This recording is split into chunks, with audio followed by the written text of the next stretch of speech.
Welcome to the Learning Pines YouTube. We hope this video helps.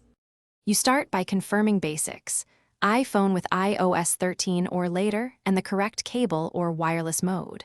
Turn the 3008 on, unlock your phone, and enable Bluetooth and Wi-Fi. CarPlay uses both.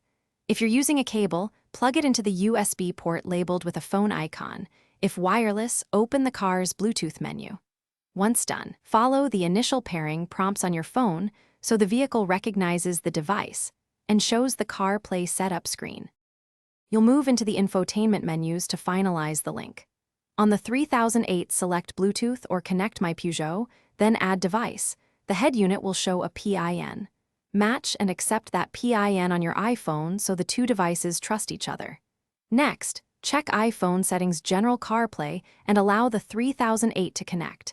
Set the USB connection to CarPlay if using cable. Once done, grant permissions for contacts and notifications so apps display correctly while driving. You're at the finish line. The CarPlay home screen should appear on the 3008 display. Open Maps, make a test call, and play audio to verify. If it doesn't connect, first swap to an Apple-certified Lightning cable, then reboot your iPhone and the car's infotainment system. Make sure Do Not Disturb while driving is off. If problems persist, forget the car in iPhone Bluetooth settings and delete the pairing on the head unit. Then pair again. This resets any corrupted handshake. Thanks for watching. Consider subscribing if we helped you.